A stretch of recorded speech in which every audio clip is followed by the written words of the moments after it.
Strasbourg est la 28e ville d'Europe la plus embouteillée, selon une étude menée par un célèbre navigateur GPS. Ça roule mieux à Séville, Barcelone, Liverpool ou encore Amsterdam. Mais là où la capitale européenne se distingue vraiment, c'est le soir. Les automobilistes verraient leur temps de trajet augmenter de 70% par rapport à une période normale. Et il n'y a guère qu'à Istanbul, Varsovie ou Marseille qu'on peut faire pire. Si tout le monde trinque, il y a une catégorie d'automobilistes qui souffrent particulièrement, les artisans.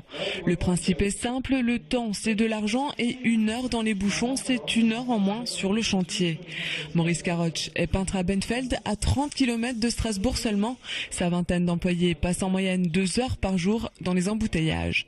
Il faut trouver une solution durable et sérieuse pour contourner donc l'axe de Strasbourg qui est actuellement saturé à tout moment de la journée. Il suffit d'un accident, il suffit d'un ralentissement. Moi-même qui circule toute la journée dans la voiture parce que je fais bien sûr le tour des chantiers, je mets par jour en moyenne 1 à 2 heures, 3 heures au niveau de mon timing, de mon planning pour organiser mon emploi du temps. Prix des carburants, crise économique, marge réduite, ces problèmes de transport dans la capitale économique régionale peut accroître le manque de compétitivité d'une petite entreprise. Par an, on peut dire pratiquement que nous avons entre 5 et 6% de notre chiffre d'affaires qui passent dans la voiture. Nous avons les mêmes prix, nous devons avoir les mêmes prix pour être compétitifs. Alors malheureusement, nous devons grignoter nos marges au niveau de nos entreprises par rapport aux entreprises de la communauté urbaine, entre autres. Laurent Braun, menuisier à Bezen-Bizen, près de Célestat, redoute ses trajets vers Strasbourg.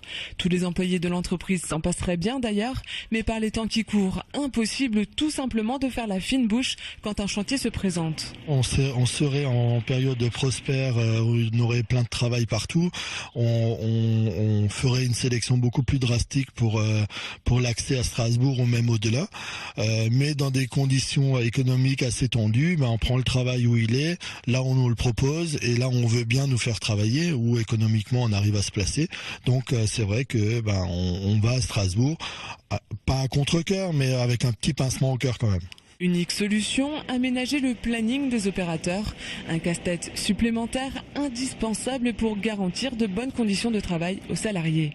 Si on prend un exemple d'un chantier où on va sur Haguenau, qui est peut-être une extrême, mais les ouvriers passent quand même 3 heures de temps dans la camionnette, ce qui impacte forcément au confort de travail.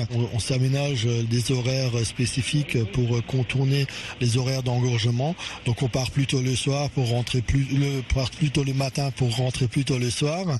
Mais c'est pas faisable sur tous les types de chantiers. C'est faisable sur les chantiers non habités plus ou moins, mais les chantiers habités, on ne peut pas venir chez le client à 7 heures le matin avec le branle-bas de combat et faire tourner le perforateur.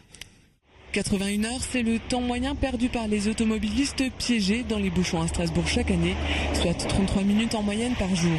Rien que sur l'A35, 200 000 véhicules sont comptabilisés quotidiennement.